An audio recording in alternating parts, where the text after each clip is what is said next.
E se eu te disser que a gente está nesse exato momento, em um momento crucial de mudança nos preços dos carros? Então, se você tem carro ou se você vai comprar um carro, assiste esse vídeo até o fim, porque eu vou te mostrar que existe uma grande chance de nos próximos meses os preços dos carros começarem a disparar. Mas antes, deixa o like e se inscreve no canal, porque isso é muito importante para que o YouTube mande cada vez mais vídeos como esse para você. E sem mais delongas, vamos pro que interessa. Parece que depois da pandemia, os preços eles subiram e nunca mais voltaram ao normal, não é? Quando lançou, por exemplo, no dia 13 de abril de 2016, o Fiat Mobi Zero, ele custava 31.900. Só que se você pegar um Fiat Mobi hoje Zero, ele sai a partir de R$ 79.060. Ou seja, ele ficou 148% mais caro. Mas, Thiago, é óbvio que foi mais caro. De 2016 para cá teve inflação. E sim, você tá certo. O problema é que o IPCA, que é o índice oficial de inflação no Brasil, de abril de 16 até hoje foi de 63%. Então, na média, os preços da economia ficaram 63% mais caros. Mas o Fiat Mobi Zero ficou 148% mais caro. Isso significa que os preços dos carros subiram mais que todos os outros preços da economia. E provavelmente eles vão continuar subindo por 3 motivos. Motivo número 1. Como vocês bem sabem, o Fiat Uno sempre foi um carro considerado popular. Mas deixa eu fazer uma pergunta para você. Você tem noção de quanto pesa um Fiat Uno? Deixa aqui nos comentários quanto você acha que pesa um Fiat Uno hoje. Olha só, em 2000, o Fiat Uno Mille pesava 765 quilos. Em 2010, o Fiat Uno Mille ficou mais pesado e subiu para 830 quilos. Aí a categoria Mille parou de ser fabricada em 2013, mas eles continuaram fabricando o Fiat Uno. Em 2020, ele começou a pesar 1.010 quilos. Ou seja, ele começou com 765, pulou para 830 e hoje pesa 1.010 quilos. Por que você acha que o peso subiu tanto dos anos 2000 para cá? E eu te respondo que são por causa de duas coisas: governo e aço. Calma que eu vou te explicar. Nos últimos anos, os governos obrigaram as montadoras do mundo todo a colocar equipamentos de segurança nos novos carros. E tem mais equipamento de segurança obrigatório nos carros, então o custo de produção vai aumentar. E se o custo de produzir algo fica maior, o valor final para o consumidor também fica maior. Pensa assim, vamos dar uns exemplos aqui. Desde 2014, os carros novos no Brasil, eles precisam ter airbags dianteiros duplos e freios ABS. Desde 2020, os carros novos no Brasil precisam ter controle eletrônico de estabilidade. Desde 2021, faróis de rodagem diurna são obrigatórios em carros que são fabricados no Brasil. Em 2022, a União Europeia adotou um pacote de 11 novos sistemas de segurança nos carros deles. Ou seja, o governo está obrigando os carros a terem mais equipamentos e isso encareceu a produção. E esse nem é o principal problema. De fato, o carro começa a custar mais por conta dos equipamentos, mas para ter toda essa parafernália, as montadoras precisam reforçar os carros. E reforçar os carros significa colocar mais aço. E se tem mais aço nos carros, novamente o consumidor paga mais caro na ponta final. E só para vocês terem uma ideia, as montadoras raramente divulgam quanto de aço cada carro tem. Mas talvez isso explique o fato do Fiat Uno ter passado de 765 quilos para mais de 1 tonelada. Então são 265 quilos a mais de equipamento e aço. E vale lembrar que o aço automotivo não é um aço comum. O aço comum custa mais ou menos R$ 9,00 o quilo. Já o aço automotivo pode variar de R$ 9,00 até 35 quilos. Então vamos fazer uma conta básica aqui. Se um carro pesa 265 quilos a mais e colocando um preço médio do aço automotivo R$ 25,00, isso significa que você está pagando 6.625 a mais de aço. E não para por aí. De 2000 para 2020, o preço do aço triplicou. Em 2000, o preço do vergalhão era $200 a tonelada. E em 2020, o preço do vergalhão era $600 a tonelada. Ou seja, os carros têm cada vez mais dispositivos tecnológicos, que faz o preço subir. Os carros têm cada vez mais aço para proteger você, os dispositivos, que faz o preço subir. E o preço do próprio aço que compõe os carros triplicou. E isso faz o preço dos carros subir. Esse é o primeiro motivo. Mas tem mais outros dois. Então vamos para o segundo motivo.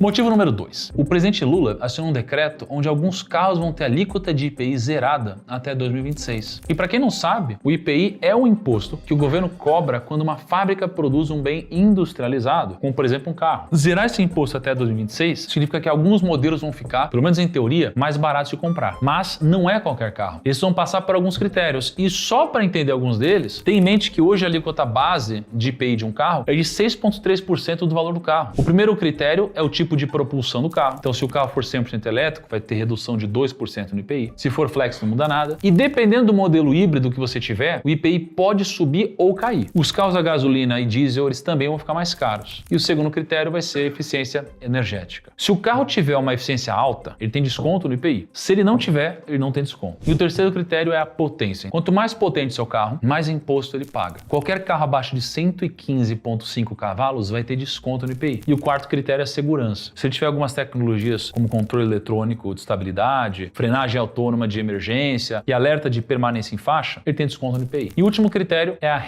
reciclabilidade do carro. Se ele tem componentes recicláveis ou não. Com essa mudança toda no IPI, por que eu acho que o preço de alguns carros podem subir? Primeiro de tudo, alguns carros vão ter a diminuição e outros vão ter aumento. Mas adivinha qual o percentual de carros flex e a gasolina no Brasil? Flex, 76,2%, que vai ficar no 0 a 0, sem mudança, e gasolina, 11,5%, e vão ter um aumento no IPI para 6,5%. Diesel é 11,7% dos carros, vai ter aumento de 12 pontos percentuais para 18%. E elétrico híbrido, 0,6% dos carros, alguns com adição, outros com dedução. Ou seja, a maior parte não vai ter mudança, mas gasolina e diesel, que é quase 1/4 da frota, devem ter aumento. Então pode até ser que alguns carros fiquem de fato mais baratos, mas a maioria deles não vai. Segundo ponto, se esse desconto nos carros realmente acontecer, será que ele vai ser repassado para o consumidor final? Para a cabeça da montadora, a tendência é incorporar esse desconto com margem, não repassar. Afinal de contas, eles querem ganhar mais dinheiro. Então nesse caso, a redução do IPI ela é boa para montadoras, mas para o consumidor é desconto zero. Então a montadora aumenta a margem dela e os carros importados e usados ficam mais caros. E antes de entrar no motivo 3, eu preciso te fazer um convite, porque você tem visto como os preços dos carros não param de subir, não é? E independente de qual seja o motivo, no longo prazo, a tendência dos preços é sempre subir. Então você precisa dar um jeito de fazer o seu patrimônio subir também. Na verdade, subir mais do que o preço dos carros. E para sua sorte, dia 24 de setembro vai ser o dia da independência da Finclass. A Finclass é uma plataforma que tem como missão resolver todos os problemas da sua vida financeira, desde a organização, até começar a investir, até melhorar a rentabilidade dos seus investimentos. E nesse dia 24, a Finclass vai estar com 50% de desconto no plano anual. Então vai ser R$ 39,95 por mês, que é bem mais barato que o preço de uma pizza. E se você quer saber mais sobre a Finclass e quer participar desse desconto, clica aqui no link da descrição. Lembra do que aconteceu algumas semanas atrás? O tarifaço do Trump? Com o tarifaço, a gente teve duas grandes mudanças na estrutura de comércio mundial dos carros. A primeira mudança é que as montadoras estrangeiras vão começar a pagar tarifas para vender carros nos Estados Unidos. Inclusive, o próprio Donald Trump disse que a tarifa vai deixar os carros mais caros nos Estados Unidos. Afinal de contas, se a montadora precisa pagar o imposto, ela passa isso para o consumidor final, que acaba deixando o preço do carro mais caro. Então o que pode acabar acontecendo é que muitas montadoras devem mandar o excedente da produção para outros países. E adivinha qual país pode acabar recebendo toda essa frota? Nosso querido Brasil. Agora pensa comigo, se vai ter uma maior oferta de carros no Brasil, o que vai acontecer com os preços? Eles ficam mais baixos. E o problema é que esses carros vão vir com tarifas. Então no médio prazo, a tendência de preço dos carros importados é subir e não cair. E a segunda mudança é o seguinte, no começo do vídeo eu falei de como os carros hoje são obrigados a ter várias tecnologias. E para ter essas tecnologias, o carro precisa de mais aço. Hoje os carros pesam quase 300 quilos a mais do que há 20 anos. E adivinha qual o país com mais tarifa do mundo inteiro? Chuta aí, o Brasil. E adivinha qual país produz aço e exporta para os Estados Unidos? O Brasil também. 48% do aço que o Brasil produz vai para lá. Só que a gente exporta esse aço com tarifa. Depois reimporta de novo com o preço dos carros com mais tarifas. Ou seja, a montadora vê o preço do aço subindo com o tarifaço, repassa o preço para o carro, porque ela não quer perder margem, e você paga mais na ponta final. Se o preço dos carros novos sobe, a demanda por carro usado aumenta, e se a demanda pelos usados aumenta, o preço também sobe. Então, no final das contas, em qualquer cenário, a tendência seria de aumento de preço dos carros. E para nossa sorte, tem uma luz no fim do túnel. Recentemente foi anunciado que os manufaturados de aço ou alumínio brasileiro não vão pagar a alíquota de 50% que é cobrada atualmente, mas uma alíquota de 25%. Então isso dá uma aliviada nos preços, mas de qualquer forma ainda existem tarifas que não existiam antes. E isso faz os preços subir.